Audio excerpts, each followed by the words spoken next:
Next जो हमारा इस चैप्टर का लास्ट टॉपिक है वो है मास एंड वेट। ठीक है, तो मास क्या है, सबसे पहले मास को डिफाइन करेंगे। मास क्या है, quantity of matter contained in a body. ठीक है, quantity of matter contained in a body. ठीक है, तो मास क्या है, आपके पास स्केलर क्वांटिटी है। ठीक है, तो जो क्वांटिटी ऑफ मैटर का मतलब कि जैसे कोई पेज है आपके पास, पेज का स्मॉल सा टुकड़ा भी आप ले रहे हो तो उसका वेट नहीं होगा बट उसका मास होगा, क्योंकि वो क्या है, क्वांटिटी ऑफ मैटर है। अगर इतना सा पेज ले रहे हो, इतना सा टुकड़ा ले रहे हो पेज का, तो इसका वेट आप करोगे तो वो नहीं आएगा, बट इसमें कोई ना कोई नंबर ऑफ एटम्स होंगे, इसमें कोई ना कोई पार्टिकल्स होंगे, तो वो क्या है, नंबर ऑफ एटम्स या नंबर ऑफ पार्टिकल्स क्या है, वो मैटर है। ठीक है, तो मैटर जिस चीज़ के लॉन्ग है, जिसने कोई स्पेस एक्वायर कर रखा है, ठीक है, अगर ये छोटा सा पेज है तो उसने कोई ना कोई स्पेस तो एक्वायर कर रखा है ना, तो मतलब वो मास है उसका। ठीक है, तो मास क्या है, एक स्केलर क्वांटिटी है। ठीक है जी, तो जो मास के यूनिट्स हैं वो होते हैं केजी। मास के यूनिट्स के होते हैं केजी। ठीक है, तो मास है जो वो कैन नेवर बी ज़ीरो, मास कभी भी ज़ीरो नहीं हो सकता। कोई ना कोई, अगर मैं अभी आपको बोल रही हूँ कि अगर इस छोटे से पेज का वेट करोगे तो वेट इसका कम आएगा, बट जिसका मास है वो इसका अप्रोक्सीमेट वही होएगा जितनी इसमें क्वांटिटी ऑफ मैटर होएगा। ठीक है, मास किसी चीज़ का मास ज़ीरो नहीं हो सकता, बट उसका जो वेट है वो ज़ीरो हो सकता है। तो वेट क्या है, यहाँ पे अगर वेट को डिफाइन करें तो वेट क्या है, एक तरह की फोर्स है। वेट क्या है, एक तरह की फोर्स है। ठीक है, जिसकी हेल्प से हम किसी ऑब्जेक्ट को पुश पुल कर सकते हैं या टुवर्ड्स दी अर्थ मूव करवा सकते हैं। तो ये क्या है, एक वेक्टर क्वांटिटी है। Weight is a vector quantity. तो इसके जो यूनिट्स हैं, वेट के यूनिट्स हैं, वो हम करेंगे, वो क्या है फर्दर। वैसे जो है हमारा जो वेट है वो ज़ीरो हो सकता है, वेट ज़ीरो हो सकता है, बट जो हमारा मास है it can never be zero. ठीक है, तो देखो हम यहाँ से न्यूटन के सेकंड लॉ के according F is equal to M है हमारे पास। अगर यहाँ से हमें देखो ए की वैल्यू पता है, एफ़ की वैल्यू पता है, तो हम यहाँ से क्या निकाल सकते हैं, मास निकाल सकते हैं। अगर बाय चांस हम एक्सेलेरेशन को 1 मीटर पर सेकेंड स्केल पुट कर दें तो जो हमारा ये है फोर्स है वो किसके इक्वल आ जाएगा, मास के इक्वल आ जाएगा। ठीक है जी, उसके बाद हमारा जो वेट है, वेट को कैसे डिफाइन करते हैं, weight is equal to mass into gravity. जैसे हम फोर्स को लिखते हैं ना, force is equal to mass into acceleration, तो ये सेम चीज़ है। एक्सेलेरेशन की जगह पे जी आ गया और फोर्स की जगह पे आपके पास क्या आ गया, वेट। तो क्योंकि मैंने आपको भी बताया था कि वेट क्या है, एक तरह की फोर्स है। ठीक है, विद विच जो अर्थ है वो किसी भी बॉडी को अपनी तरफ क्या करती है, अट्रैक्ट करती है। तो अगर ये फोर्स है तो मैं डब्ल्यू की जगह पे, मतलब वेट की जगह पे फोर्स, या फोर्स की जगह पे क्या लिख सकती हूँ, वेट लिख सकती हूँ। तो वेट क्या आ गया आपके पास, मास इंटू जी। अगर फोर्स के यूनिट क्या है, न्यूटन है, तो वेट के भी यूनिट्स क्या होंगे आपके पास, न्यूटन होंगे। ठीक है, तो उसके बाद क्या करेंगे, इसका जो डिफरेंस है वो आप खुद पढ़ सकते हो। अच्छा, जो मास है, मास को हम मेजर करते हैं with the help of physical balance. ठीक है, mass can be measured with the help of physical balance and weight can be measured with the help of spring balance. ये दो डिवाइसेस हैं जिनकी हेल्प से हम वेट या फिर मास को क्या कर सकते हैं, मेजर कर सकते हैं। उसके बाद हमने ये देखना है कि मून पे एक्सेलरेशन ड्यू टू ग्रेविटी की वैल्यू कितनी रहती है। ठीक है, तो मैंने आपको बताया था कि एक्सेलरेशन ड्यू टू ग्रेविटी की वैल्यू अगर हमने निकालनी है तो वो कैसे निकालते हैं हम। देखो, किसी भी प्लैनेट की वैल्यू, मैंने आपको बोला था जी की वैल्यू है capital G capital M divide by are square. ठीक है, अगर मून की निकालनी है वैल्यू तो यहाँ पे मून का मास और मून का रेडियस आ जाएगा। ठीक है, तो मून का जो मास है हमारे पास, अच्छा ये वैल्यू है कांस्टेंट, वो है 6.673 इंटू 10⁻⁻11। जो मास है मून का वो है हमारे पास 7.3 इंटू 10⁻22 kg। ठीक है जी, उसके बाद जो डिस्टेंस है वो है हमारे पास 1.74 इंटू 10⁻6 मीटर। ठीक है, अच्छा नीचे स्क्वायर है तो नीचे वाली चीज़ का क्या कर दोगे आप, स्क्वायर कर दोगे। ठीक है। उसके बाद हमने क्या करना है, पहले पावर्स को सॉल्व करना है। मैंने आपको पहले भी बताया था कि पावर्स को सॉल्व कर लेना है। 6.673 into 7.3 into 10⁻⁻11 base same powers क्या हो जाएंगी, ऐड हो जाएंगी, ठीक है। और नीचे से देखो 6 इंटू 2 इज़ 12, नीचे 12 है, ऊपर जाके क्या हो जाएगा, -12 हो जाएगा। तो नीचे आपके पास बचा 1.74 इंटू 1.74। तो क्या होगा कि जब आप इसको सॉल्व करोगे ना, सॉल्व करने के बाद आपका जो आंसर है वो आ जाएगा 1.6 मीटर पर सेकंड स्क्वायर। अगर ये पूरा सॉल्व नहीं भी होता तो ये वैल्यू आप याद रख सकते हो कि जो एक्सेलरेशन ड्यू टू ग्रेविटी की वैल्यू है on the surface of moon वो है 1.6 मीटर पर सेकंड स्क्वायर, ठीक है। अब हमने ये देखना है कि जो हमारे पास एक्सेलरेशन ड्यू टू ग्रेविटी है एट मून और acceleration due to gravity on the surface of earth है जो, उनका क्या रिलेशन है। तो GM मतलब acceleration due to gravity on the surface of moon हमने निकाल लिया 1.6 मीटर पर सेकंड स्क्वायर, और जो ऑन द सरफेस ऑफ अर्थ हमने निकाली थी वो थी 9.8 मीटर पर सेकंड स्क्वायर, ठीक है। देखो ये यूनिट्स के साथ यूनिट्स कट होगी, डेसिमल के साथ डेसिमल कट हो गया। तो जब आप 16 को 98 से डिवाइड करोगे तो ये आएगा आपके पास 6.1 समथिंग आएगा सॉल्व करने के बाद। तो क्या होगा, देखो GM is equal to divide by GM is equal to 1/6.1 something आ गया। तो पॉइंट के बाद अगर जो 5 से छोटी वाली टर्म है तो उसको हम निगलेक्ट कर सकते हैं, तो हमने उसे निगलेक्ट कर दिया। तो जो GM है मतलब acceleration due to gravity on the surface of moon is 1/6 the gravity on the surface of earth. तो ये रिलेशन है।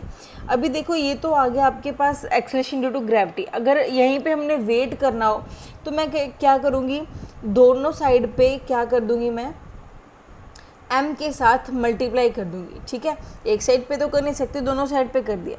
अब ये क्या बन गया, ये बन गया weight on the surface of moon, ये बन गया weight on the surface of earth. तो weight on the surface of moon is equal to 1/6 of weight on the surface of earth, ठीक है जी। तो ये इनका रिक्वायर्ड रिलेशनशिप है। फिर मैंने आपको बताया था कि जो g की वैल्यू है at the centre of the earth is 0। तो देखो अगर जो g है हमारा वो 0 हो गया तो वेट किसके बराबर है, mg के। अगर g 0 तो हमारा जो वेट है एट द सरफेस ऑफ अर्थ वो भी eight the centre of the अर्थ वो भी क्या हो जाएगा, 0 हो जाएगा, ठीक है। तो फिर हमने ये पढ़ा था कि जैसे जैसे हम जाते हैं above the surface of earth g की वैल्यू है जो वो क्या करती है, डिक्रीज़ करती है। अब देखो यहाँ से वेट है जो वो g के डायरेक्टली प्रोपोर्शनल है, तो अगर g डिक्रीज़ करेगी तो वेट भी क्या करेगा, डिक्रीज़ करेगा। वेट भी क्या करेगा, आपके पास डिक्रीज़ करेगा, ठीक है। उसके बाद हमारे पास है difference between mass and weight, ठीक है। तो वो डिफरेंस सारा कुछ हमने पढ़ लिया, तो डिफरेंस आप खुद कर सकते हो।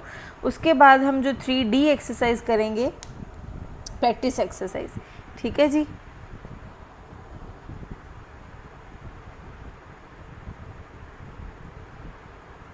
चलो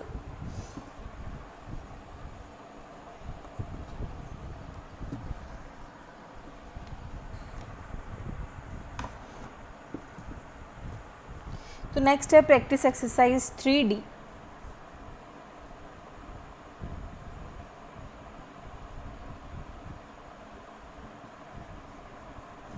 तो इसमें क्या है, फर्स्ट क्वेश्चन है, उसने बोला है कि a body has a weight W on the surface of अर्थ।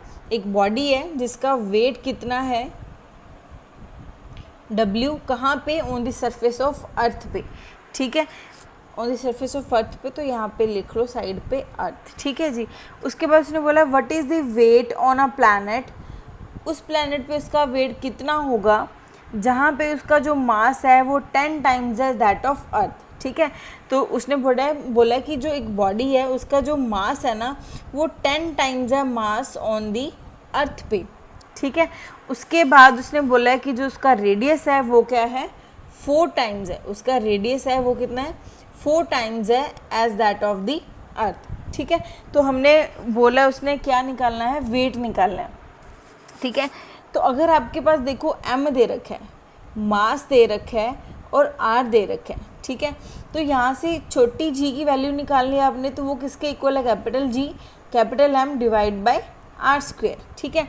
अब देखो g की वैल्यू तो एज इट इज़ रहेगी आपके पास, m की वैल्यू क्या है आपके पास, यहाँ पे कैपिटल लिख लो चाहे, तो g as it is mass body का कितने टाइम्स है, मास ऑफ अर्थ के 10 टाइम्स, तो आपके पास यहाँ पे आ जाएगा 10 m, तो रेडियस उसका कितना है 4r², ठीक है जी। उसके बाद देखो ये g है जो वो फर्दर आगे रहेगा, या फिर ऐसे करो 10 लिखो और पीछे लिखो g m डिवाइड बाई 4 × 4 = 16, साथ में रहेगा r², ठीक है। अब क्या करोगे, इन दोनों को डिवाइड करोगे, डिवाइड करने के बाद जो आंसर आएगा वो किसके इक्वल है, ये किसके इक्वल है, GE के। GE means acceleration due to gravity on the surface of किस पे, अर्थ पे, तो उसकी वैल्यू आपको पता है 9.8, तो उन दोनों को क्या करोगे, मल्टीप्लाई। अच्छा, अगर आपको ये पता चल गया, ठीक है, उसके बाद उसने बोला है वेट निकालने को, तो वेट कैसे निकालोगे, weight is equal to m × g, तो मास भी आपको पता है, g भी आपको पता है, तो दोनों को मतलब सॉल्व करके आपके पास W आ जाएगा। उसके बाद जो सेकंड क्वेश्चन है उसने बोला at the surface centre of the earth mass of the body is 0। उसने बोला जब हम सेंटर पे होते हैं तो क्या मास 0 होता है, नहीं। मैंने आपको अभी बोला कि मास है जो वो 0 नहीं होएगा, weight can be 0 but mass can never be 0। Weight 0 हो सकता है एट द सेंटर पे, बट जो मास वो कह रहे हैं एट द सेंटर पे वो 0 नहीं होगा, तो इसका जो सेकंड का आंसर है आपके पास आ जाएगा फॉल्स, ठीक है। थर्ड है जो उसने बोला the mass and weight both of the body becomes 0 at the centre of the earth, तो ये भी ठीक नहीं है। उसने बोला क्या मास और वेट दोनों 0 हो सकते हैं सेंटर पे, नहीं, सिर्फ वेट 0 हो सकता है सेंटर पे, मास है जो वो 0 नहीं हो सकता, तो इसका आंसर भी क्या आ जाएगा आपके पास, फॉल्स आ जाएगा। नेक्स्ट उसने बोला वेट क्या स्केलर क्वांटिटी है, तो ये फॉल्स है। आपको अभी मैंने बताया वेट स्केलर क्वांटिटी नहीं है, weight is a vector quantity. उसके बाद उसने बोला मास को किससे मेजर कर सकते हैं, फिलिंग द ब्लैंक्स है, तो मास को मेजर कर सकते हैं फिजिकल बैलेंस से, और वेट को मेजर कर सकते हैं स्प्रिंग बैलेंस से। तो यूनिट ऑफ उसने वेट के पूछा है, तो यूनिट वेट की है न्यूटन, क्योंकि मैंने आपको बोला कि वेट किसके इक्वल है, फोर्स के इक्वल है। तो वेट की डेफिनेशन में लिखा है कि फोर्स कितनी अप्लाई कर रही है अर्थ, जिसकी वजह से जो अर्थ के टुवर्ड्स क्या है, जो ऑब्जेक्ट्स हैं अट्रैक्ट होते हैं, ठीक है जी। उसके बाद उसने बोला mass and weight have same units, no, mass and weight के सेम यूनिट नहीं है। जो मास है उसके वेट यूनिट kg है, और जो वेट है उसकी यूनिट न्यूटन है। उसके बाद उसने बोला the mass of the body on the earth is m, its mass on moon कितना आएगा। उसने बोला बॉडी का जो मास है अर्थ पे छोटा m है, स्मॉल m है, तो मून पे कितना आएगा, तो वो भी m होएगा, क्योंकि मास है वो स्केलर क्वांटिटी है, मास चेंज नहीं होएगा, मास 0 भी नहीं होता, मास जितना है उतना ही रहेगा, वो चेंज नहीं होता, ठीक है। एक पर्टिकुलर ऑब्जेक्ट का, ये नहीं डिफरेंट ऑब्जेक्ट्स का मास सेम रहेगा, बट एक पर्टिकुलर ऑब्जेक्ट का जो मास है वो सेम रहेगा। उसके बाद उसने बोला है, मैंने आपको करवाया था उसके सेकंड चैप्टर में कि जो 1 kg वेट है वो 9.8 न्यूटन के इक्वल है। तो उसने बोला कि अगर 5 kg वेट होगा तो फिर वो किसके इक्वल होगा, तो इसको 5 से मल्टीप्लाई कर दो। नेक्स्ट है mass is a dash property of body, mass क्या है, एक फंडामेंटल प्रॉपर्टी है बॉडी की, ठीक है। उसके बाद उसने बोला when will a person weight more in Ooty or in Delhi. उसने बोला कि जो पर्सन का वेट है वो ज़्यादा कहाँ पे होएगा, ओटी में होएगा या दिल्ली में होएगा। तो सोचने वाली बात है, मैंने आपको बोला था कि जैसे जैसे अबव दी सरफेस ऑफ अर्थ जाएंगे जी की वैल्यू क्या आएगी, डिक्रीज, मतलब उसका वेट भी क्या करेगा, डिक्रीज। तो ओटी क्या है, ओटी है एक हिल स्टेशन, तो हिल स्टेशन पे जाएंगे तो मतलब एक्सेलरेशन ड्यू टू ग्रेविटी जैसे जैसे हम ऊपर गए कम होती गई, वेट कम होता गया। बट दिल्ली में क्या रहेगा, दिल्ली ग्राउंड एरिया है, तो दिल्ली में एक्सेलरेशन ड्यू टू ग्रेविटी की वैल्यू क्या रहेगी, कम रहेगी, और वेट भी क्या रहेगा, कम रहेगा, ठीक है। उसके बाद उसने बोला है the weight of the object is greatest at some region. अच्छा, वेट है जो वो कहाँ पे ग्रेटेस्ट रहेगा, वो पोल्स पे ग्रेटेस्ट रहेगा, क्योंकि एक्सेलरेशन ड्यू टू ग्रेविटी जो जी की वैल्यू है पोल्स पे वो मैक्सिमम रहती है, और जो जी की वैल्यू है एट इक्वेटर पे वो क्या रहती है, मिनिमम। अगर जी की वैल्यू कम है, ठीक है, इक्वेटर पे, तो वेट की वैल्यू भी कम है। अगर जी की वैल्यू मैक्सिमम है और वेट की वैल्यू भी क्या रहेगी, फिर मैक्सिमम। इसने बोला है बॉडी में have 0 weight and a finite mass. उसने बोला है कि ये हो सकता है कि बॉडी का वेट 0 हो और उसका मास फाइनाइट हो, तो यस वेट 0 हो सकता है, उसका मास फाइनाइट रहेगा, ठीक है, तो ये ट्रू है। फिर उसने बोला differentiate between mass and weight, तो ये मैंने आपको बता दिया, ये आप खुद पढ़ोगे, मास एंड वेट का डिफरेंस बुक में दे रखा है, गिवन है, ठीक है। उसके बाद है जो 15th क्वेश्चन है, उसने बोला कि जो मास ऑफ द ऑब्जेक्ट है वो कितना है, 7 kg मास है जो वो दे रखा है 7 kg। तो उसने बोला अपने वेट निकालना है, क्या निकालना है, वेट। तो weight is equal to mass into gravity. Mass 7 है, ग्रेविटी की वैल्यू सम 9.8 लेंगे, दोनों को मल्टीप्लाई करो, आपके पास आ जाएगा वेट, ठीक है। उसके बाद उसने बोला है wait of a body on moon is 60 Newton. तो मून पे जो वेट है वो दे रखा है 60 न्यूटन। तो उसने बोला है हमने अर्थ पे निकालना है। तो अभी हमने किया कि जो weight on moon is 1/6 on weight of earth, ठीक है।